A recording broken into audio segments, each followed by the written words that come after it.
الرحیم اللہ اکبر اللہ اکبر اللہ اکبر لبیک لبیک لبیک یا رسول اللہ صلی اللہ علیہ وسلم رضیت باللہ ربا وبالاسلام دینا وبمحمد صلی اللہ علیہ وسلم نبیا ورسولا الحمدللہ الذی شرفنا بالاسلام والایمان والپاکستان والصلاة والسلام علی حبیبہ سید الانس والجان وعلى آلہ واصحابہ فی کل حین وآن اما بعد فاعوذ باللہ من الشیطان الرجیم بسم اللہ الرحمن الرحیم ان اللہ یأمر بالعدل والاحسان صدق اللہ العظیم وصدق رسولہ النبی الکریم الامین ان اللہ وملائکتہ یصلون علی النبی یا ایہا الذین آمنوا صلوا علیہ وسلموا تسلیما الصلاة والسلام علیکہ یا سیدی یا رسول اللہ وعلا آلکہ واصحابکہ یا حبیب اللہ مولاي صلی وسلم دائما ابدا على حبیبک خیر الخلق كلهم منزہ عن شریک فی محاسنہ فجوہر الحسن فیہ غیر منقاسم محمد تاج رسل اللہ قاتلة محمد صادق الاقوال والکلم محمد ذکرہ روح لانفسنا محمد شکرہ فرد علی الامم رب صلی وسلم دائما ابدا علی حبیبک خیر الخلق کلہم اللہ تبارک و تعالی جل جلالہ وعم نوالہ واتم برہانہ وعظم شانہ وجل ذکرہ وعز اسمہ کی حمد و ثناء اور حضور سرور کائنات مفخر موجودات زینت بزم کائنات دستگیر جہاں غم گسار زماں سید سروراں حامی بے کساں قائد المرسلین خاتم النبیین احمد مجتبیٰ جناب محمد مصطفیٰ صلی اللہ علیہ وآلہ واصحابہ وبارک وسلم کہ دربار گہر بار میں ہدیہ درود السلام عرض کرنے کے بعد رب ذوالجلال کے فضل اور توفیق سے اقامت دین پروگرام میں موجود ہیں۔ ہفتہ وار اقامت دین کا یہ 11واں پروگرام ہے جس میں آج ہمارا موضوع ہے آخر ووٹ کا حقدار کون؟ پاکستان میں عام انتخابات کے سلسلہ میں ہر طرف کمپین چلائی جا رہی ہے۔ پولیٹیکل پارٹیز اپنے اپنے امیدواروں کو میدان میں اتار چکی ہیں اور سارے امیدوار عوام کے پاس جا کر اپنے استحقاق کا اظہار کر رہے ہیں۔ ووٹ ایک ہے اور اس کے مستحق ہونے کے دعوے دار کئی ہیں، اور جب بھی ایسی صورتحال ہو کہ ایک چیز کے کئی دعوے دار معاشرے میں موجود ہوں اور دینے والے نے ان میں سے کسی ایک کو وہ چیز دینی ہو، یہ اس دینے والے کا بہت بڑا امتحان ہے۔ یا تو ہر بندے کو اتنے ووٹ دینے کا اختیار ہوتا وہ ساری پارٹیوں کو خوش کر لیتا، تو پھر صورتحال اس آزمائش کی نہیں تھی۔ اب ووٹ ایک ہے اور اس کے حقدار ہونے کے دعوے دار کئی ہیں، یعنی ایک ہے حقدار ہونا اور ایک ہے دعوے دار ہونا۔ تو حقدار تو ایک ہے، دعوے دار جو ہیں وہ کئی ہیں۔ تو اس سلسلہ میں قرآن و سنت کی روشنی میں ہم یہ بتانا چاہتے ہیں کہ ووٹ کا حقدار کون ہے۔ ہمارا گزشتہ پروگرام ووٹ کیا ہے، اس میں آیات قرآن سے، احادیث سے ووٹ کی حقیقت پر بہت تفصیلی گفتگو ہوئی۔ آج اس نوعیت کا یہ دوسرا پروگرام، اور اس میں تاخیر کی وجہ یہ ہے کہ 7 نیوز پر آج نہایت اہم ایشو پر ایک پروگرام تھا، جسے انہوں نے مجھے فون پہ لیا، اور اس میں جو حلف نامہ ختم نبوت میں جن لوگوں نے تبدیلی کی تھی ان کے بارے میں راجہ ظفر اللہ کی رپورٹ مرتب ہوئی، اور اسے اب تک شائع نہیں کیا گیا تھا۔ آج اس کے بارے میں ہماری کورٹ نے حکم دیا کہ اسے شائع کیا جائے۔ اس پر جو نئی صورتحال سامنے آ رہی تھی اس پر تفصیلاً وہ پروگرام تھا، جس کی وجہ سے اس پروگرام میں تاخیر ہوئی۔ ناظرین اس چیز کو ذہن میں رکھیں۔ اور اس وقت جو ہمارا موضوع ہے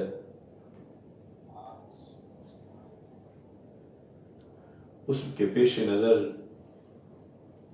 حقدار ہونے کا فیصلہ کرنے کے لیے بنیادی طور پر 2 چیزیں ہیں، ایک ہے امیدوار اور دوسرا ہے اس کی جماعت۔ جو امیدوار ہے اس کا ذاتی جو کردار ہے، ذاتی اس کے جو نظریات ہیں، جو اس کے عقائد ہیں، پلس جس پارٹی کی طرف سے وہ کھڑا ہے، اگر وہ آزاد امیدوار نہیں ہے تو پھر اس پارٹی کا ماضی کیا ہے، حال کیا ہے، مستقبل کیا ہے، اس پارٹی کا منشور کیا ہے، یہ ساری چیزیں پیش نظر رکھنی ضروری ہیں۔ یعنی ایک ہے ذات اور دوسری ہے ساتھ جماعت۔ ہر امیدوار کی پرسنل حیثیت اور اس کی جماعتی حیثیت، اس میں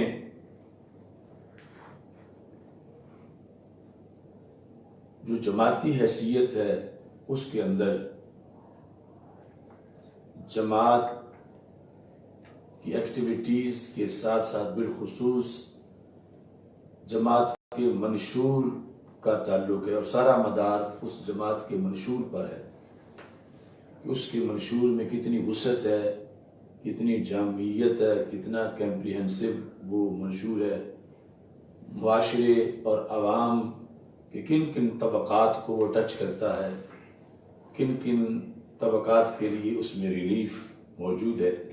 یہ ساری چیزیں عوام الناس کی دلچسپی کی ہوتی ہیں، اور ان پر حقدار ہونے کا بھی ایک انحصار ہے۔ اللہ کا فضل ہے کہ تحریک لبیک یا رسول اللہ صلی اللہ علیہ وسلم، تحریک لبیک اسلام،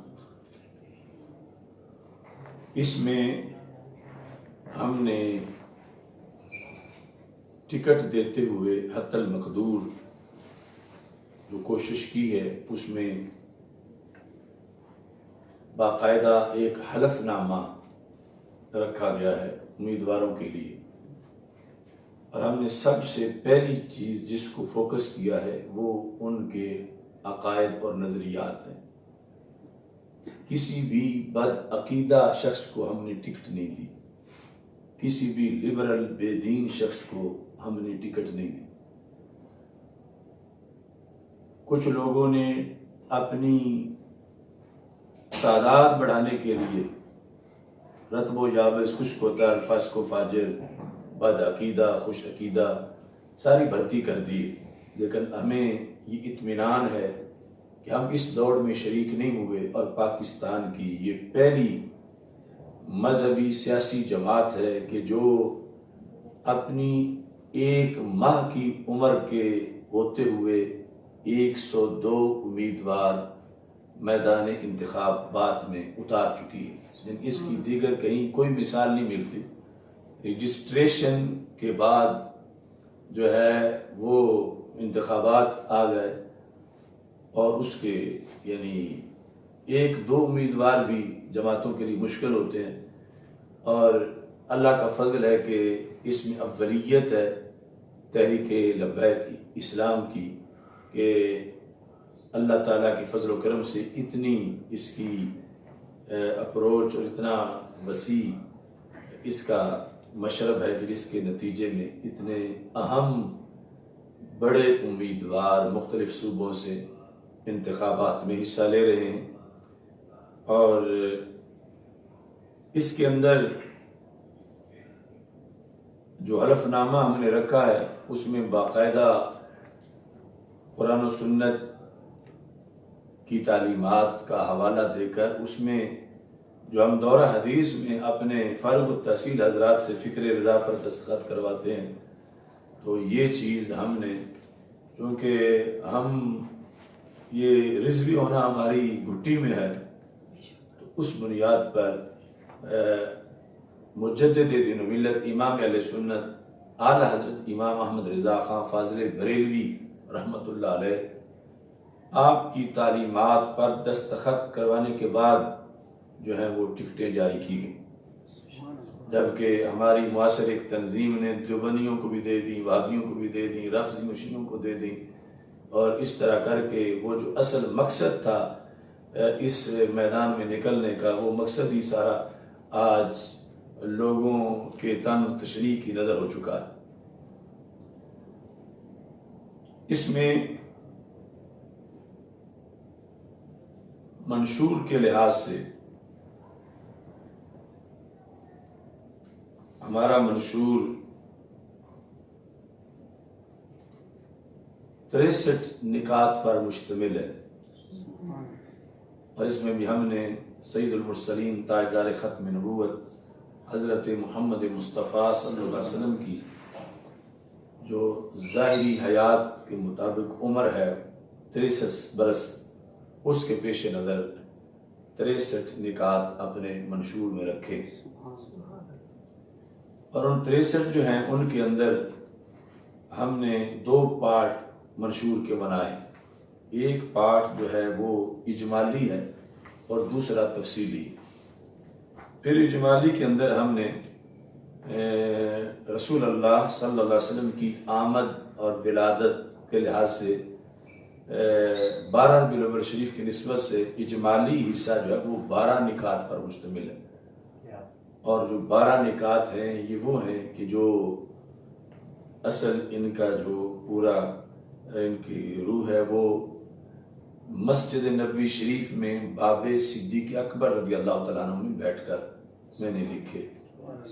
اور وہاں یعنی پاکستان کی استحکام، خوشحالی اور ترقی کے لیے اور امت مسلمہ کی فلاح و بہبود کے لیے جو کئی نشستوں میں سوچا، اس کے بعد اسے لکھا، لوح قلم کے سپرد کیا۔ یہ پہلا حصہ ہے جس کے اندر 12 نکات ہیں، یہ اجمالی حصہ، اور اس میں لا الہ الا اللہ محمد الرسول اللہ صلی اللہ علیہ وسلم کے زیر سایہ غلبہ اسلام اور فلاح عوام کی صورت میں تکمیل پاکستان کی منزل حاصل کرنا، ناموس مصطفیٰ صلی اللہ علیہ وسلم کی پاسبانی اور نظام مصطفیٰ صلی اللہ علیہ وسلم کی حکمرانی کے لیے فی الفور عملی اقدامات کرنا، یعنی برسر اقتدار آنے کے بعد عوام الناس نے، جماہیر پاکستان نے، اسلامیان پاکستان نے اگر یہ منصب اس تحریک کو تفویض کیا اپنے ووٹ کے صحیح استعمال سے، اس کے بعد کی جو منشور کی جو ذمہ داریاں ہیں، قوم کی اعتقادی اور نظریاتی متاع گرامایا کی حفاظت یقینی بنانا، چوتھے نمبر پر ارکان اسلام کی پابندی، حقوق اللہ سب سے اول حق یعنی جو رائٹس کے لحاظ سے جو بات ہوتی ہے تو اللہ کا حق ہے، اللہ تعالیٰ کے حقوق ہیں، حقوق اللہ، حقوق مصطفیٰ صلی اللہ علیہ وسلم، اللہ تعالیٰ کے حقوق، رسول اللہ صلی اللہ علیہ وسلم کے حقوق، اور اس کے بعد حقوق العباد جو دیگر عباد کے حقوق ہیں۔ 5ویں نمبر پر عقیدہ ختم نبوت سمیت تمام اسلامی عقائد سے متصادم سوچوں کا ڈٹ کر مقابلہ کرنا، نیز ناموس انبیاء علیہ السلام، ناموس اہل بیت اطہار رضی اللہ تعالیٰ عنہ، ناموس صحابہ رضی اللہ تعالیٰ عنہ، دیگر مقدس شخصیات کی ناموس پہ پہرا دینا، یعنی پاکستان بحیثیت سٹیٹ اس کی علمبردار ہوگی اپنے نظریے کے مطابق، اور پھر پوری دنیا کی جو دیگر ریاستیں ہیں غیر مسلم ان سے بھی یہ تسلیم کروایا جائے گا کہ وہ مقدس شخصیات کے تقدس کے بارے میں قانون سازی کریں اور کسی بھی مقدس شخصیت کی توہین نہ ہو۔ یہ اس سلسلہ میں ہے۔ نبوی طریقہ کار کے مطابق امر بالمعروف اور نہی عن المنکر کے تقاضے پورے کرنا۔ 7ویں نمبر پر نظریہ پاکستان اور پاکستان کے اسلامی تشخص کی حفاظت کرتے ہوئے پاکستان کو اسلامی فلاحی سلطنت بنانا، جس میں ہر کسی کے لیے عدل و انصاف، تعلیم، روزگار اور علاج معالجہ کی فراہمی یقینی ہو۔ 8ویں نمبر پر عریانی فحاشی کا خاتمہ کرتے ہوئے اسلامی شاعر اور روحانی اقدار کے فروغ سے صحت مند معاشرہ کی تشکیل کرنا، نیز نصاب تعلیم اور نظام تعلیم کی کڑی نگرانی کرنا۔ 9 نمبر دکھی انسانیت کی خدمت کے لیے ویلفیئر اسکیمیں لانچ کرنا، ناگہانی مصائب اور قدرتی آفات کے متاثرین کی مدد کرنا، نیز دنیا بھر کے مظلوم مسلمانوں کی حمایت کرنا۔ نمبر 10 انٹرنیشنل سطح پر امت مسلمہ اور اہل سنت کو مربوط اور منظم کرنا۔ 11ویں نمبر پر الیکٹرانک، پرنٹ میڈیا اور دیگر ذرائع سے اسلام پر ہونے والے حملوں کا دندان شکن جواب دینا۔ 12ویں نمبر پر مشاہیر اسلام اور غازیان اسلام کے کارناموں سے نسل نو کو متعارف کروانا۔ یہ اجمالی حصہ ہے جو مدینہ منورہ میں لکھا گیا تھا۔ تفصیلی حصہ جو ہے اس میں ابواب جو ہیں ان میں پہلا باب ہے تعلیم کی سہولت۔ مساجد اور مدارس کے انتظامی مسائل حل کر کے منظم طریقے سے، جو قرون اولیٰ میں جب اگرچہ اصطلاحات بورڈ مدارس کے اور نام مدرسے کا اس طرح کی چیزیں نہیں ہوتی تھیں، نام کے بغیر ہی بہت کام ہو جاتا تھا، اور بعض جگہ بلڈنگ بھی نہیں ہوتی تھی، مساجد کے اندر سے ہی علماء کے گھروں سے یہ تعلیم و تعلم کا سلسلہ جاری رہتا تھا، جس کے نتیجے میں یہاں تک آج ہمارے پاس یہ علوم پہنچے۔ لیکن سٹیٹ کی ذمہ داری کے لحاظ سے مساجد اور مدارس اور پھر دینی نقطہ نظر سے جو سکولوں کا نصاب ہے اس کو منظم کر کے قوم کے لیے تعلیم کی سہولت کی فراہمی، یعنی جس قدر بھی غرباء ہیں، فقراء ہیں، جو افورڈ نہیں کر سکتے، ان کے لیے مفت تعلیم کا اہتمام کرنا، خواہ وہ دنیا کے کسی شعبے کی تعلیم جو جائز شعبہ جات ہیں حاصل کرنا چاہتے ہوں، ان کے لیے اس کا خصوصی طور پر اہتمام کیا جائے گا۔ اس سلسلے میں 8 نکات ہیں جن کی تفصیلات انشاءاللہ چھپ کے سامنے آ جائیں گی۔ اس میں آستانوں، خانقاہوں پر بھی روحانی تعلیم و تربیت کا نظام، اور مساجد کے ساتھ تعلیمی مراکز کا قیام، سرکاری اور نجی اسکولوں میں یکساں نظام تعلیم رائج کرنا، اور ضروری دینی تعلیم کے ساتھ ساتھ عصری تعلیم پر توجہ دینا، ہر امیر و غریب کے لیے کم از کم میٹرک اور دین کی بنیادی تعلیم کو لازم کرنا، یہ اس حصے کے اندر یہ چیزیں موجود ہیں۔ معاشی خوشحالی یہ ہمارا منشور کا دوسرا حصہ ہے، جس میں سر فہرست یہ ہے کہ ریاست کے اندر ایسا نظام ہو کہ کوئی بھوکا نہ سوئے، اور اس سلسلہ میں یونین کونسل کی سطح پر بیت المال کا قیام اور غرباء تک راشن کی تقسیم، اور اس کام کے لیے تقریباً 3 لاکھ نوکریاں ان کو منظم کرنا کہ جو یہ راشن وغیرہ پہنچانے کا کام سلطنت کے اندر کریں گے۔ اس طرح معاشی خوشحالی میں شادیوں کے اخراجات کو کنٹرول کیا جائے گا، اور غریب والدین کی بچیوں کی شادیوں پر آنے والے جو ضروری شرعی اخراجات ہوں گے وہ حکومت برداشت کرے گی۔ غیر ملکی قرضوں سے ملک کو جلد از جلد چھڑانے کی کوشش کی جائے گی، اور آئندہ کفایت شعاری سے سارے شعبہ چلائے جائیں گے۔ جو بے جا ٹیکس ہیں ان سے عوام کو ریلیف دیا جائے گا۔ جوا، گراں فروشی، رشوت اور بلیک مارکیٹنگ پر پابندی لگا دی جائے گی۔ روزگار کی آسان اسکیمیں لانچ کی جائیں گی۔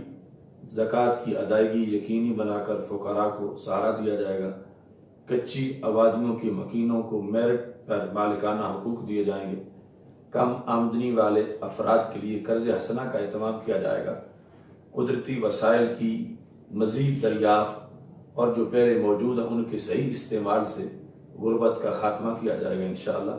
اور پاکستان کی زرعی خوشحالی کے لیے کالا باغ ڈیم کی تعمیر کو یقینی بنایا جائے گا۔ یہ جو ہماری معاشی خوشحالی کی پالیسی ہے اس کے اندر یہ چیزیں ہیں، اور اس میں آگے پھر ان میں سارے کی تفصیلات وہ اس کے بعد آئیں گی۔ منشور کے اندر یہ چیزیں ایک متن کی حیثیت سے موجود ہیں۔ کسی بھی معاشرے کے اندر انصاف کی فراہمی یہ سب سے بنیادی چیز ہے، اور جہاں ظلم ہو وہاں برکتیں اٹھ جاتی ہیں، اور وہاں کبھی بھی خوشحالی نہیں آ سکتی۔ اس بنیاد پر ہم وہ نظام بدلیں گے کہ جس میں 6 مہینے تک کسی کے کیس کو لٹکا دیا جائے، کئی سالوں تک۔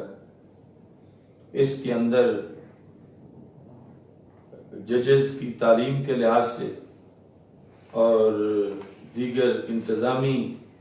جو اصلاحات ہیں انصاف کی فراہمی کے لحاظ سے، ان ساری چیزوں پر مشتمل ہم نے اس کی ایک پالیسی مرتب کی ہے کہ ججز کو خصوصی فقہی تعلیم کے کورسز کرائے جائیں گے۔ ہر جج کے لیے دربار رسالت مآب صلی اللہ علیہ وسلم میں کیے جانے والے فیصلوں اور خلفائے راشدین رضی اللہ تعالیٰ عنہ کے فیصلوں پر عبور حاصل کرنا ضروری قرار دیا جائے گا۔ اس کے بعد وہ جج کے منصب پر فائز ہو سکتے ہیں اور فیصلہ کرنے کی صلاحیت ان کی مانی جا سکتی ہے۔ مفت اور فوراً انصاف کے لیے جج جو ہیں وہ ہم تھانے میں بٹھائیں گے کہ جہاں بنیادی لوگوں کی شکایات کا جو اسٹیشن ہے وہاں ہی جج بھی بیٹھے ہوں، اور جب وہ شکایت لے کر اسی وقت ان کو ٹوکن دیا جائے، اور ساتھ ہی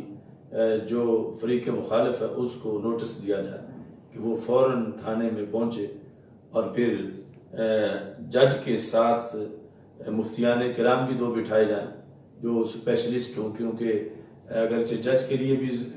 کورسز ہیں لیکن پھر بھی پوری فقہ کے لحاظ سے مفتی ہونا ہے وہ ایک علیحدہ ہے،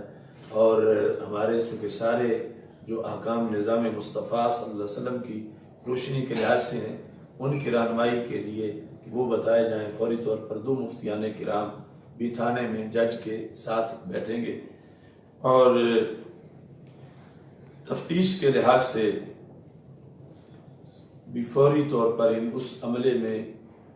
تفتیشی افسران جو ہیں وہ جج کے سامنے بیٹھ کر تفتیش کریں گے، اور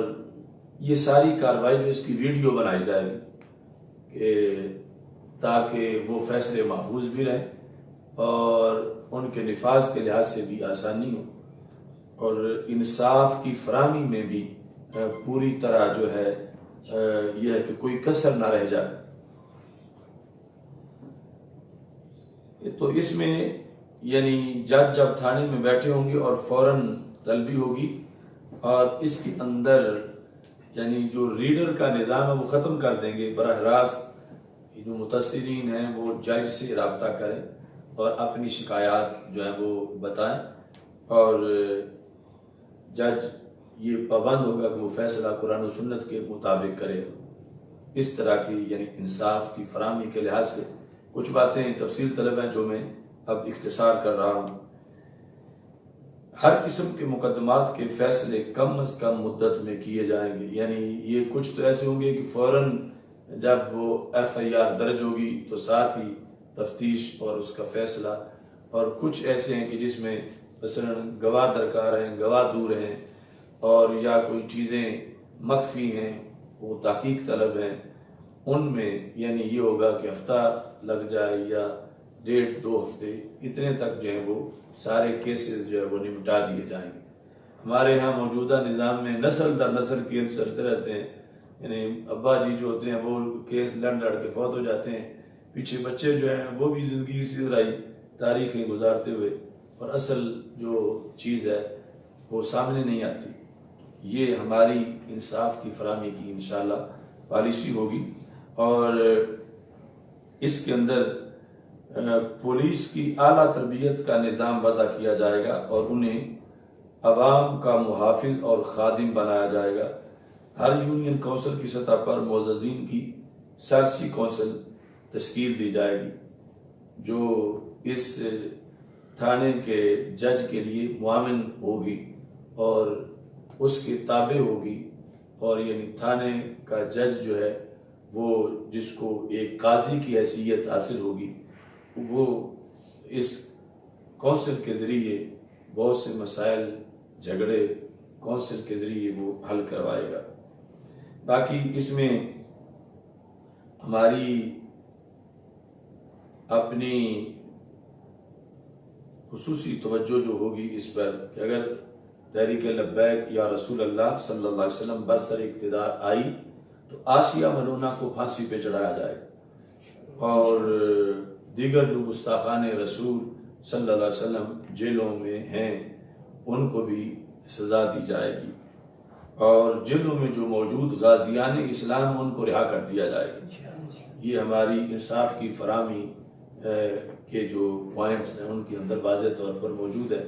اور یہ آپ اگر سارا پڑھیں گے انشاءاللہ تو اتنا جامع منشور صرف ہمارا ہی ہوگا اللہ کے فضل سے، جس میں یہ ساری چیزیں گلی سے لے کر امریکہ تک جو معاملات ہیں ان پر یہ شرعی نقطہ نظر کے پیش نظر وہ ساری چیزیں فوکس کی گئی ہیں۔ دفاع پاکستان یہ منشور کا ایک حصہ ہے جس کے اندر مختلف نکات ہیں۔ جہاد فی سبیل اللہ کے شعار کے تحت افواج پاکستان کی ہر ممکن مدد کی جائے۔ نظریہ پاکستان کی ابلاغ سے دفاع پاکستان کو ناقابل تسخیر بنایا جائے۔ دہشت گردوں، ان کے سہولت کاروں اور پاکستان کی سالمیت کے خلاف تخریبی کارروائیوں میں شریک افراد کو ترجیحی بنیادوں پر سزائیں دی جائیں گی۔ یہ امن و امان اور جو دفاع پاکستان کے لحاظ اس کی آگے پھر تفصیلات ہیں۔ صحت عامہ کے بنیادی جو سہولتیں ہیں، بیسک نیڈز جو ہیں وہ انسان کی صحت عامہ کے لحاظ سے بھی ہمارے منشور میں باقاعدہ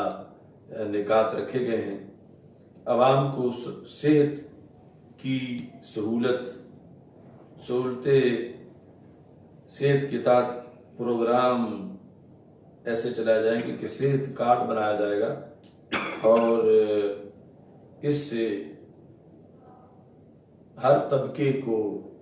ریلیف دیا جائے گا، خواہ کوئی امیر ہو یا غریب ہو۔ ملک بھر میں بالعموم اور دیہی علاقوں میں بالخصوص جدید طرز پر ڈسپینسریاں اور زچہ بچہ مراکز قائم کیے جائیں گے۔ صحت کے شعبہ کے اندر یہ جو رجحان ہے پرائیویٹ معاملات کا، اس کی حوصلہ شکنی کی جائے گی۔ اپنے پرائیویٹ اسپتال جو ہیں اور پرائیویٹ ہاسپٹل مافیا کی صحت کے شعبہ میں اجارہ داری کی مانیٹرنگ کر کے ان کے نرخوں کو ریگولر کیا جائے گا، اور وہ جو غبن ہے اور بہت زیادہ ظلم ہے اس مسئلے میں، فیسوں کے اندر، ڈاکٹروں کی فیسوں میں اور دوائیوں کے جو نرخ ہیں ان پر جو ہے وہ کنٹرول کیا جائے گا۔ اچھا جی، اس سلسلہ میں جو گزشتہ ادوار کے زیر التواس صحت کے مفید پروجیکٹس ہیں ان کی بھی جلد تکمیل کی جائے گی۔ پینے کے صاف پانی کی فراہمی ہر گھر میں یقینی بنائی جائے گی۔ اس کے بعد ہے محفوظ معاشرہ، تو اس میں بھی معاشرتی برائیوں کے خاتمے کے لیے ہر تھانے کی سطح پر معززین علاقہ کا ایک بورڈ تشکیل دیا جائے گا۔ عریانی فحاشی پھیلانے والوں سے آنی ہاتھوں سے نمٹا جائے گا۔ مغربی تہذیب کی حوصلہ شکنی کی جائے گی اور تہذیب حجازی کی حوصلہ افزائی کی جائے گی۔ یہ جو ایک بہت دوڑ لگی ہوئی ہے کہ لوگ اندھا دھند فیشن کے پیچھے لگے ہوئے ہیں اور ویسٹ کے فالورز بنے ہوئے ہیں، اور یہ دیکھتے نہیں کہ ان کا منہ تو سیدھا جہنم کی طرف ہے، ہمارا جنت کی طرف ہے، ہم کیسے ان کے پیچھے چلیں۔ ادھر سے فیشن بنتے ہیں، ادھر لانچ ہوتے ہیں، اور پھر گلی محلے میں ان کا نیٹ ورک ہے، یعنی چند دنوں میں وہ فیشن دیہاتوں تک پہنچ جاتے ہیں۔ پھر بے حیائی، بے شرمی، اس کی بہت سے انہوں نے طریقے بنا رکھے ہیں، ان سب پر پابندی لگائی جائے گی۔ محفوظ معاشرہ یہ ہمارے منشور کا ایک حصہ ہے، خاص طور پر کہ معاشرتی برائیاں جو ہیں ان کے سد باب کے لیے خصوصی طور پر سیل قائم کیا جائے گا۔ اگلا اس کا عنوان ہے حقوق نسواں۔ اس پر چونکہ ویسٹ کی طرف سے بڑا واویلا ہے کہ اسلام حق نہیں دے رہا، عورتوں کو آزادی نہیں دے رہا، حالانکہ جس کو وہ آزادی کہتے ہیں وہ بربادی ہے، اور اسلام سے بڑھ کر حقوق کا کوئی حقوق نسواں کا علمبردار نہیں ہے۔ اس میں ہم نے منشور کے اندر یہ رکھا ہے کہ قرآن و سنت کے مطابق خواتین کے حقوق دیے جائیں گے، بالخصوص وراثت سے انہیں حصہ دیا جائے، یعنی جو حقوق ہیں وہ سارے قرآن و سنت میں موجود ہیں،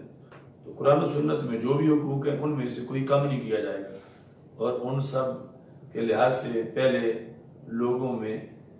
معلومات کے لحاظ سے ہینڈ بل وغیرہ تقسیم کر کے یہ عورتوں کے حقوق ہیں، اور پھر سختی سے ان کی پابندی کروائی جائے گی۔ خواتین پر ہونے والے مظالم کے خاتمہ کے لیے خصوصی سیل قائم کیا جائے گا، یعنی بعض وجوہ میں واقعی خواتین مظلوم ہیں، کچھ شوہر ظلم کرتے ہیں، اس طرح کے، یعنی وہ سمجھتے شاید جیسے کوئی مملوک چیز ہوتی ہے، اور یا پھر ایسے رواج ہیں معاشرے میں جن میں بچیوں کو ونی کر دیا جاتا ہے، یا اس طرح کی جو جاہلیت کی رسمیں ہیں، اس کے لحاظ سے ان کا خاتمہ کیا جائے گا، اور شرعی حقوق جو ہیں وہ ان کو دیے جائیں گے۔ بیوہ اور بے سہارا خواتین کے لیے خصوصی فنڈ قائم کیا جائے گا، جو ان کی ضروریات کے لحاظ سے ان کے کارڈ بنیں گے یونین کونسل کی سطح پر، اور پھر حکومت ان کے جو ہے وہ رہن سہن کے لحاظ سے ان کے اخراجات جو ہے وہ حکومت برداشت کرے گی، جن کے لیے ان کے بھائی یا والدین یا دیگر جو سہارے ہیں وہ ختم ہو چکے ہوں گے، تو انہیں بے سہارا نہیں رہنے دیا جائے گا۔ ایسے ہی ہمارے منشور کے اندر ایک بہت بڑا حصہ ہے فلاح کسان، کیونکہ پاکستان ایک زرعی ملک ہے، اور کسان، کاشتکار، یہ وہ شعبہ ہے کہ ہمارے آقا صلی اللہ علیہ وسلم نے ارشاد فرمایا اطلب الرزق تحت خبائے الارض، کہ زمین کے پردوں کے نیچے سے رزق تلاش کرو۔ تو اس پر کسان عمل کرتا ہے، کہ زمین کے پردے کے نیچے رزق ہے، یعنی وہ زمین میں ہل چلاتا ہے، گوڈی کرتا ہے، بیج کاشت کرتا ہے، تو یہ پردے کے نیچے جو چھپا ہوا رزق ہے اس کے تلاش کرنے کا منصب اسے میسر ہے، جو اگر وہ یہ سمجھ کے کرے کہ شریعت نے میری ڈیوٹی لگا رکھی ہے تو پھر اس کو ساتھ باقاعدہ ثواب بھی ملے۔ جس طرح ہم اگر پڑھنے پڑھانے میں لگتے ہیں اور نیت ٹھیک ہے تو پڑھنے پڑھانے کا ثواب ہم روزانہ تقریروں میں بیان کرتے ہیں اور وہ ثواب ہے،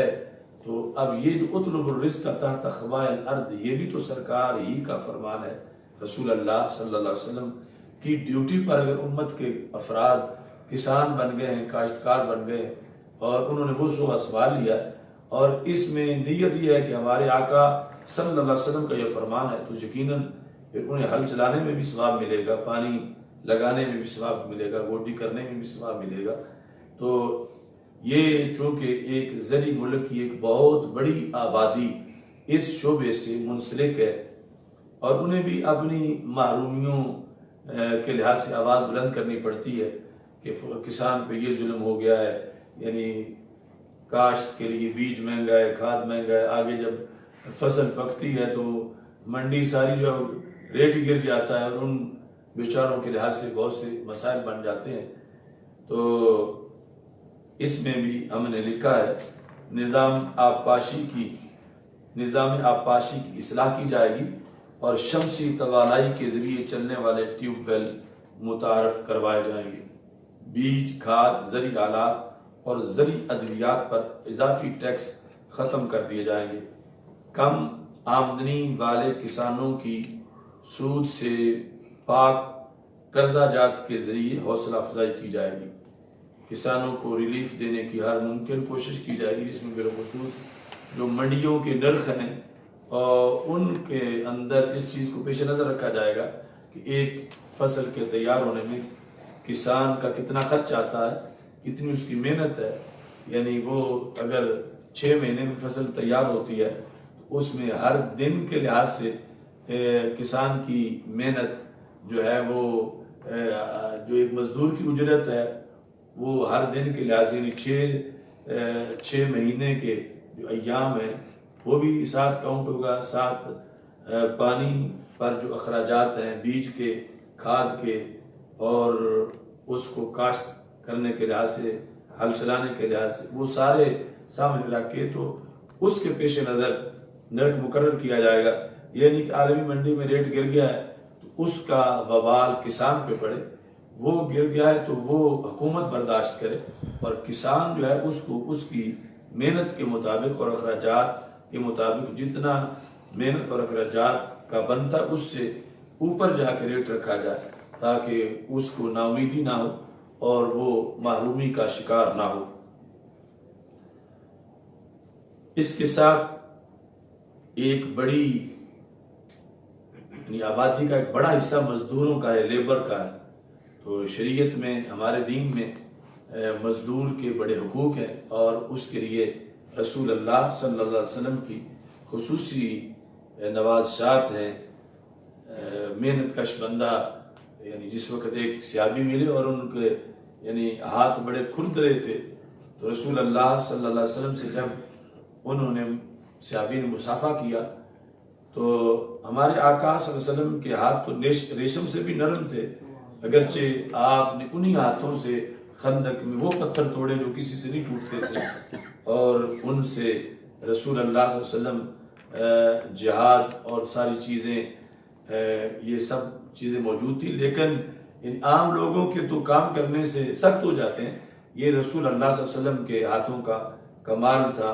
کہ اس کے باوجود کہ جد و جہد بہت ہے لیکن ہاتھ پھر بھی ریشم سے بھی زیادہ نرم اور خوشبودار تھے۔ تو وہ جب صحابی ملے تو ان کے ہاتھ بڑے کھردرے تھے تو ہمارے آقا صلی اللہ علیہ وسلم نے ان سے پوچھا کہ تمہارے ہاتھوں کو کیا ہوا، یعنی یہ پوچھنے کا یہ مطلب نہیں تھا کہ سرکار کو پتہ نہیں کہ یہ چھالے کیوں بنتے ہیں اور کیوں پھٹتے ہیں اور کیوں پھر جسم جو گوشت ہے یہ سخت ہو جاتا ہے، یعنی پوچھنے میں بھی حوصلہ افزائی تھی، جیسے کسی سے کوئی پوچھ لے تھوڑا سا عام بندہ بھی کہ تجھے یہ کیا ہوا ہے تو اس کا غم غلط ہو جاتا ہے اور اسے ایک ریلیف ملتا ہے، اور اس سے سرکار پوچھیں رسول اللہ صلی اللہ علیہ وسلم، اس کے لیے تو یہ بہت بڑا خوشی کا موقع تھا۔ اس بنیاد پر جب ہمارے آقا علیہ الصلوۃ والسلام نے پوچھا تو انہوں نے کہا کہ اعمل بالمر والمصحاب، میں یعنی ان ہاتھوں کے ساتھ جو ہے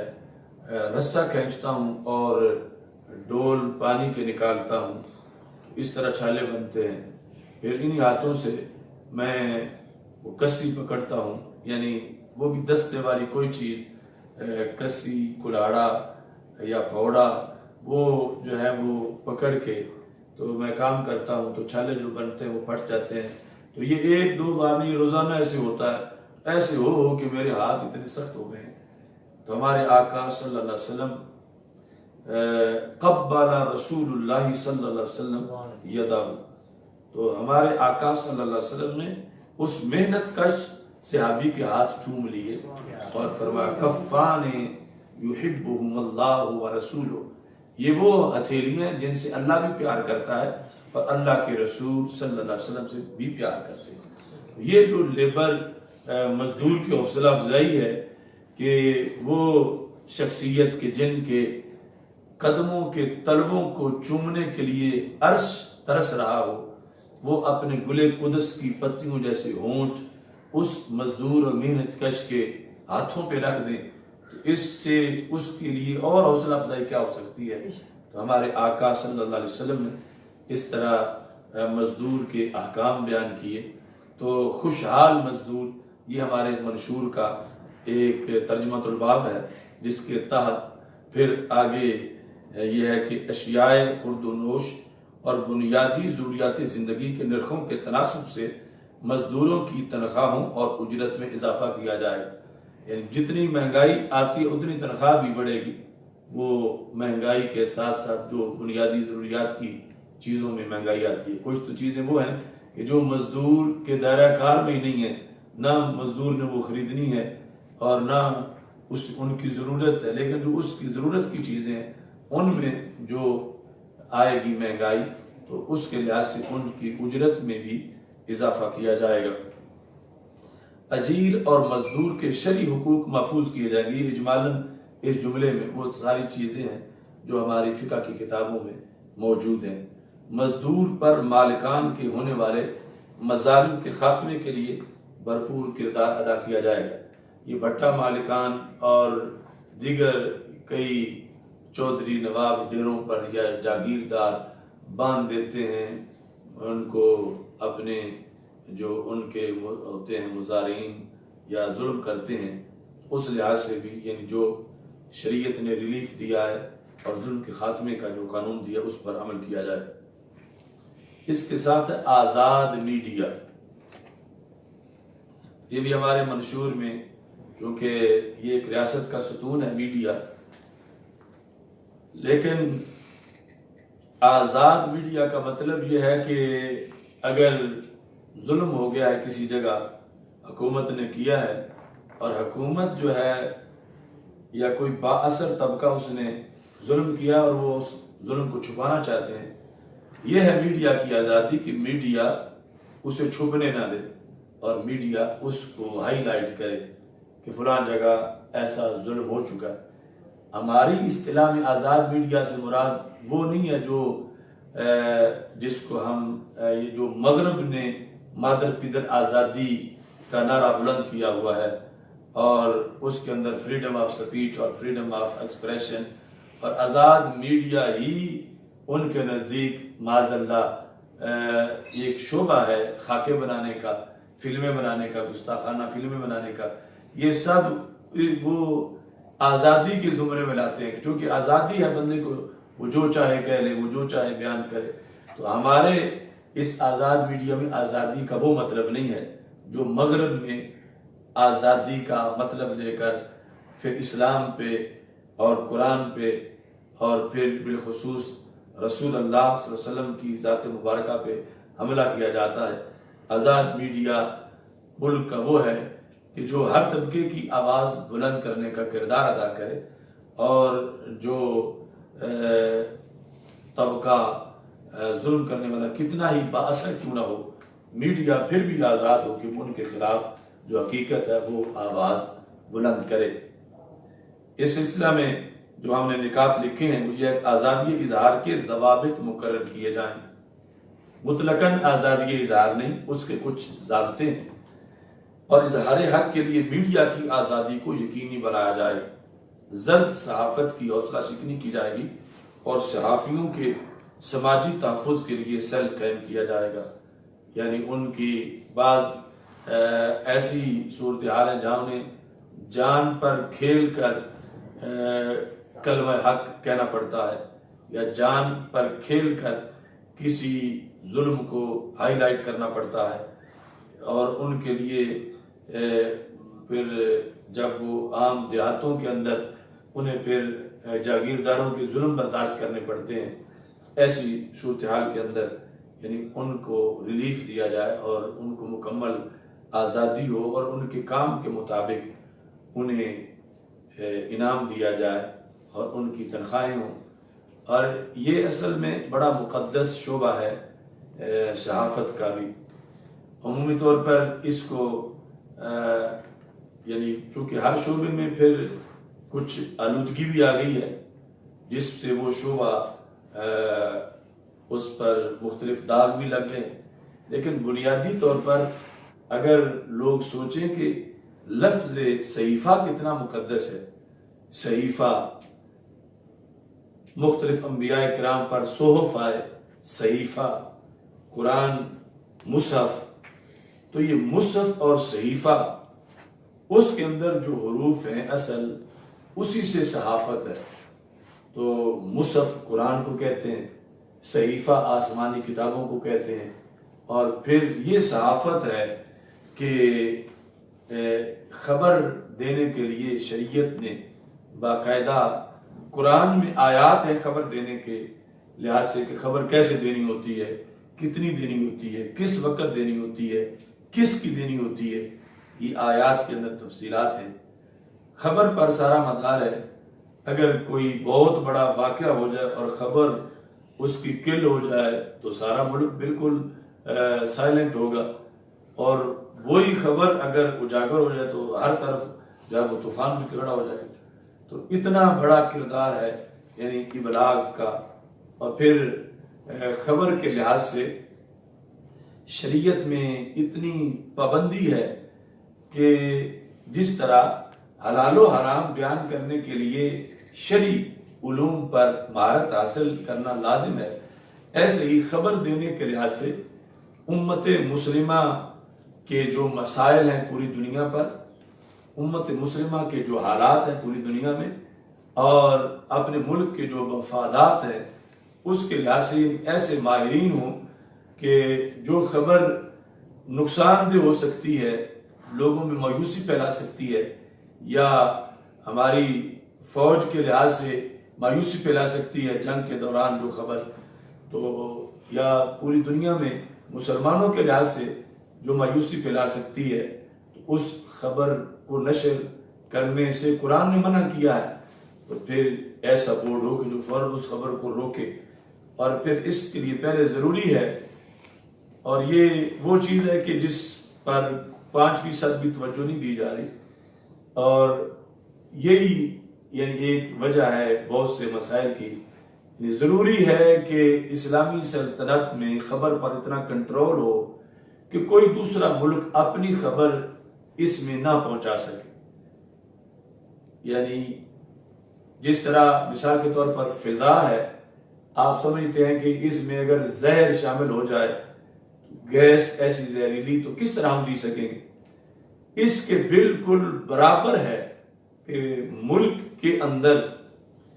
اسلامی ملک میں اگر کوئی غیر مسلم ملک اپنی خبر پہنچانے کی صلاحیت رکھتا ہے،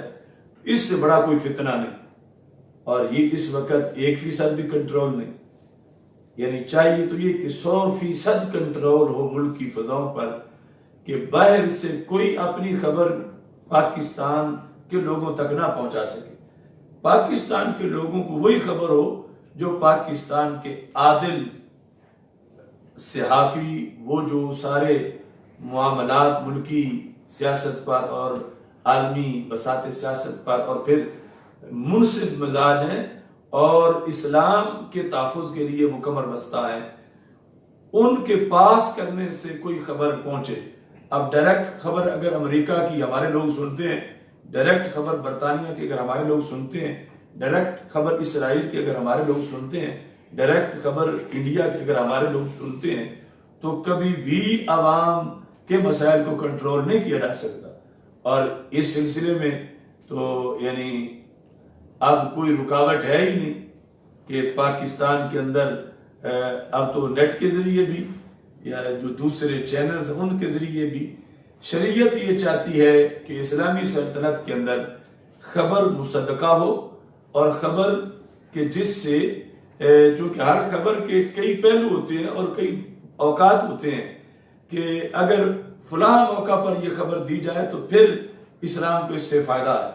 اور فلاں موقع پر اگر یہ نہ دی جائے تو پھر اس کا فائدہ ہے. مثال کے طور پر جنگ جاری ہو اور ایک محاذ پر ہماری فوج کا بہت سا معاذ اللہ نقصان ہو چکا ہو، اس نقصان میں مثال کے طور پر 500 فوجی شہید ہو گئے، دوسرے محاذ پر فوج ڈٹ کے لڑ رہی ہے اور انہیں یہی ہے کہ ہمارا تو کوئی ساتھی بھی شہید نہیں ہوا. اب ایسے موقع پر اگر اسی فوج کو بتا دیا جائے کہ تمہارا ساتھ والا جو قصور والا بارڈر ہے اس پہ تو 500 یا 5000 بندے فوجی شہید ہو گئے ہیں، تو اب اس سے جو دیگر جگہ پر ہیں ان پر بھی منفی اثرات پڑیں گے کہ ان کا مورال گر جائے گا. اور اس طرح کی صورتحال سے یا پھر آگے یہ ہے کہ خبر کے لحاظ سے مثال کے طور پر دشمن پر اچانک حملہ کرنا ہے، اور اگر وہ خبر تشہیر کر دی جائے کہ صبح بڑی آب و تاب کے ساتھ حملہ کیا جائے گا، تو اس سے وہ سارا فائدے ختم ہو جائے گا کہ اگلوں کو تو پتہ ہی نہیں ہونا چاہیے تھا. تو یعنی یہ خبر کے بارے میں پورا ایک جہان ہے اور اس پر پورا مدار ہے ترقی کا، استحکام کا، اور پھر عوام کی جو مائنڈ سیٹ ہے اس کا کہ لوگوں کی ایک سوچ بن جائے کہ ہم نے یہ کام کرنا ہے، کہ پوری قوم کی ایک ہی سوچ ہو، پوری قوم ایک ہی آواز بلند کرے، پوری قوم ایک ہی کام کرنا شروع کر دے، پوری قوم کے نزدیک ایک ہی کام اہم ہو اور آپس میں ذہنی طور پر تقسیم نہ ہو. یہ تب ہو سکتا ہے کہ جب ملک کی فضائیں ان پر ایسے پہرے لگے ہوں کہ کوئی غیر ملکی خبر اندر نہیں آ سکتی. تو اب جو ہے اس ماحول کو اس طرح جا کے پروان چڑھایا جا سکتا ہے کہ جس کے نتیجے میں اسلام کی نشو و نما ہو، مسلمانوں کی نشو و نما ہو. یعنی یہ میں اردو میں بیان کروں، آیات میرے پاس، میں نے ایک مرتبہ صحافیوں کو لیکچر دیا تو اس میں وہ آیات پیش کی، احادیث پیش کی کہ ہمارے آقا صلی اللہ علیہ وسلم نے، اللہ تعالیٰ نے یعنی اتنے احکام دیے ہیں اس شعبہ کے لیے، اور اس کا کس قدر آرگنائز ہونا اور کتنا محب اسلام اور محب وطن ہونا ان لوگوں کا ضروری ہے جو کسی میڈیا ہاؤس میں ہے یا کسی نیوز ایجنسی میں ہے، ان کا کتنا صاحب ایمان ہونا ضروری ہے. اور اگر انہی کے اندر چور، ڈاکو، لٹیرے اور ملک دشمن اور غیروں کے ایجنٹ بیٹھے ہوئے ہوں تو پھر کس طرح توقع کی جا سکتی ہے کہ ملک میں دھماکے نہ ہوں، سالمیت ہو اور امن و امان ہو. اس واسطے یعنی خبر کے لحاظ سے ہم خصوصی طور پر وہ پالیسی کی جو شریعت میں دی گئی ہے، سورہ حجرات میں ہے، دیگر مقامات پر، اس پر عمل کرتے ہوئے یعنی یہ جامع نظام کہ پاکستان کی فضا پر پیرا ہو، کہ اس فضا کی ویوز میں کوئی اپنی آواز ہمارے عوام کے ذہنوں تک نہ لا سکے. ہمارے عوام کے ذہنوں کی تربیت وہی ہو ان باتوں سے جن کو جو اولی الامر اور ماہرین فی العلم لوگ ہیں اور امور عصر حاضر کے جو ماہرین مل کر جو پالیسی بنائے اس کے مطابق پھر وہ خبر دی جائے اور آگے چلائی جائے. اس کے ساتھ ہمارے منشور میں ہے مفادات امت، یعنی صرف پاکستان تک نہیں، باہر جو پوری امت ہے اس کے لحاظ سے بھی اس میں ہم نے رکھا ہے. برما، کشمیر اور فلسطین جیسے علاقوں میں مسلمانوں کو آزادی دلوانے کے لیے عملی اقدامات کیے جائیں.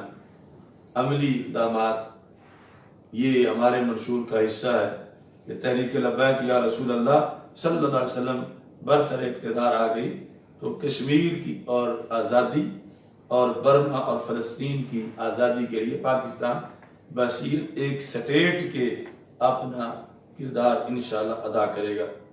اسی میں ہم نے لکھا ہے نیز دختر اسلام عافیہ صدیقی کو امریکی قید سے نجات دلوائی جائے، یہ بھی ہمارے منشور کا حصہ ہے، عافیہ صدیقی کو رہائی دلوانا۔ عراق، شام اور یمن جیسے ممالک سے خانہ جنگی کی آگ بجھانے کی ہر ممکن کوشش کی جائے۔ مسلمانوں کی جداگانہ تجارتی منڈی کے قیام، علیحدہ ورلڈ بینک اور مسلم یونائٹڈ آرمی کی تشکیل کے لیے ترجیحی بنیادوں پر کام کیا جائے گا۔ 63 نمبر جو ہے وہ ہے اقلیات کا تحفظ۔ اقلیات کو قرآن و سنت کے عطا کردہ حقوق کی ادائیگی یقینی بنائی جائے، جو حق قرآن نے دیے ہیں وہ ضرور ان کو دیے جائیں، اور انہیں اسلامی سلطنت میں ان کی ذمہ داریوں کا پابند کیا جائے گا۔ یعنی یہ بھی ایک فیشن ہے، جب بھی کوئی بات کرتا ہے تو وہ کہتا ہے یہ اقلیات کے حقوق ہیں، یہ اقلیات کے حقوق ہیں، یہ اقلیات کے حقوق ہیں، لیکن کبھی بھی کوئی یہ بات نہیں کرتا کہ ان پر ذمہ داری کیا ہے، کہ وہ ایک اسلامی سلطنت میں رہ رہے ہیں، انہوں نے کیا چیز نبھانی ہے، ان پر کیا ہے، ان کے لیے لائحہ عمل کیا ہے، اور وہ آگ لگاتے رہیں اور توہین کریں اور مختلف قسم قرآن کے نسخے جلا دیں، اور ادھر سے پھر بھی یہ ہو کہ ان کو حقوق دیے جائیں۔ ان کے حقوق جو شریعت نے رکھے ہیں وہ لازم ہیں، اور رسول اللہ صلی اللہ علیہ وسلم نے ان کی بڑی تاکید کی ہے، مگر ان کے لیے بھی حضرت عمر رضی اللہ تعالیٰ نے تقریباً 37 پوائنٹ لکھے تھے کہ کسی اسلامی سلطنت میں اگر کوئی اقلیات ہے تو انہوں نے یہ کام کرنے ہیں۔ وہ تفسیر ابن کثیر میں بھی ہیں، اس کے علاوہ بہت سی جگہوں میں، اور ان میں سے کسی ایک پر بھی ہمارے معاشرے میں عمل نہیں ہو رہا۔ یعنی ہمارے معاشرے میں اقلیات جو ہیں وہ ہم پہ حکومت کر رہی ہیں، اور جب بھی کوئی مسئلہ بنتا ہے تو ہمارے لوگ 6 مہینے جیلوں میں ڈال دیے جاتے ہیں، اور ان کو کوئی پوچھتے ہی نہیں ہے۔ جیتے جاگتے حافظ قرآن کو وہ جلا دے تو ان کے خلاف کوئی FIR نہیں ہے، اور ہمارے لوگوں پر تشدد اور ظلم ہوتا ہے۔ تو یہ ٹھیک ہے کہ اسلام بہت بڑا علمبردار ہے اقلیات کے حقوق کا، لیکن اقلیات پر کچھ چیزیں لازم بھی ہیں، کچھ ان پر بھی حقوق ہیں کہ وہ حقوق سلطنت کی ادا کریں اور اس کے مطابق مسلم سوسائٹی میں رہیں۔ تو یہ 63 ہمارے نکات ہیں جو میں نے تھوڑی سی تفصیل کے ساتھ آپ کے سامنے بیان کیے۔ یہ ہمارے جو امیدواران ہیں وہ بھی یہ حاصل کریں، آگے لوگوں میں تقسیم کریں، اور اس بیس پر یعنی ووٹ کا حقدار کون، اس میں یہ ایک جہت ہم نے بیان کی کہ جماعت جس کی طرف سے وہ الیکشن لڑا اس کی جماعت کا منشور کیسا ہے اور اس میں جامعیت کتنی ہے، اور کس حد تک لوگوں کے مسائل پر اس منشور میں توجہ دی گئی ہے۔ چونکہ سیاست یہ ہے کہ زمین سے فساد کا خاتمہ، جو شریعت میں سیاست کی تعریف ہے کہ اس طرح نگرانی کرنا کہ کوئی چیز بھی خراب نہ ہونے پائے معاشرے کے اندر، اس کو سیاست کہتے ہیں۔ تو اس بنیاد پر یعنی اسلام کے اندر وہ وسعت ہے، یعنی رائٹس، حقوق، اور کوئی وہ بیان ہی نہیں کر سکتا جو اللہ تعالیٰ نے بیان کیے ہیں اور جو رسول اللہ صلی اللہ علیہ وسلم نے بیان کی ہیں۔ اس بنیاد پر یہ چیزیں ہیں کہ جن کے پیش نظر آغاز سے لے کر اگر محض انسانیت کو مذہب بنا کر پیش کیا جائے تو یعنی ہیومن رائٹس، اس کے اندر نہ جو بنیادی عقائد ہیں، قرآن و سنت کے جو احکام ہیں ان کو پیش نظر رکھے بغیر اگر کوئی خدمت سماج کرتا ہے تو اس کی شریعت کے اندر کوئی تحسین نہیں ہے۔ جس طرح اللہ تعالیٰ نے فرمایا اجعلتم سقایۃ الحاج و عمارت المسجد الحرام کمن آمن باللہ، یعنی جس وقت ابو جہل کے ٹولے نے اپنی سماجی خدمت کا حوالہ دیا تھا، انسانیت اس وقت بھی وہ ایک مذہب بنا کر پیش کر رہے تھے، جسے آج کچھ لوگ انسانیت کو مذہب بنائے ہوئے ہیں کہ یہ انسانی بنیادوں پر ہے، یہ فلاں وجہ سے ہو گیا ہے۔ تو اللہ تعالیٰ نے اس وقت آیت نازل کی جب ابو جہل کے ٹولے نے یہ کہا تھا کہ یہ مسلمان جو ہیں عقیدے کی بات کرتے ہیں، کبھی آخرت پر یقین کی بات کرتے ہیں، کبھی فرشتوں پر ایمان کی بات کرتے ہیں، جبکہ انسان کی جو ضرورت ہے اس کے مطابق حاجیوں کو تو پانی ہم پلاتے ہیں، سقایت الحاج، حاجیوں کو پانی پلانا، اس پر جب وہ فخر کر رہے تھے ایمان کے مقابلے میں، اللہ کو وحدہ لا شریک مقابلے کے ماننے کے مقابلے میں، ابو جہل کا ٹولہ کہہ رہا تھا کہ ہم اچھے ہیں چونکہ ہم پانی پلاتے ہیں، حاجیوں کو پانی پلاتے ہیں، تو اللہ تعالیٰ نے فرمایا اجعلتم سقایت الحاج وعمارت المسجد الحرام کمن آمن باللہ، کہ حاجیوں کو پانی پلانا یعنی یہ انسانی خدمت ایمان کے ہم پر تو نہیں ہو سکتی، یعنی یہ تم پیش کر کے چاہو کہ ایمان والا جو تمہارا جرم ہے، جو تم کلمہ نہیں پڑھ رہے تو تمہیں چھوڑ دیا جائے، نہیں چھوڑا جائے گا۔ اور پھر کہا گیا کسراب بقیۃ یحسبہ الظمآن ماء، ایمان کے بغیر جو کچھ بھی کر لے، جتنے لنگر خانے چلائے، ہزاروں لوگوں کو کپڑے لے کر دے، لوگوں کے لیے وہ شیلٹر بنے، جو کچھ بھی بنے، اس کا ایک ذرہ بھر بھی قیامت کے دن اسے فائدہ نہیں ہوگا اگر اس کے اندر ایمان کے تقاضے عقائد موجود نہیں ہیں۔ یہ قرآن کا فیصلہ ہے، یعنی قرآن یہ کہتا ہے کہ کافروں کی اعمال جو ہے ان کی یہ حیثیت ہے کہ جیسے دوپہر کا وقت ہو اور صحرا پر کرنیں پڑ رہی ہوں تو لگتا ہے کہ سمندر ٹھاٹھے مار رہا، ریت قریب جاتے ہیں تو ایک قطرہ بھی نہیں ہوتا۔ تو یہ اس طرح کے جو انسانی حقوق اور سماجی خدمت اور یہ چیزیں وہ تو ایک قطرہ بھی نہیں ہے، اور ادھر جو دربار مصطفیٰ صلی اللہ علیہ وسلم کے اندر جو حقوق بیان کیے گئے اور جو طریقہ، یہ ایک ٹھاٹھے مارتا سمندر ہے۔ اس بنیاد پر یہ منشور ہم نے پیش کیا عوام الناس کے مسائل کے لحاظ سے بھی اور ایمانیات، اعتقادیات، اسلامیات کے لحاظ سے جو چیزیں سر فہرست ہیں ان کو ترتیب میں پہلے ذکر کر کے پھر ان چیزوں کو بھی ساتھ جو شریعت خود یہ چاہتی ہے، اور اللہ تعالیٰ نے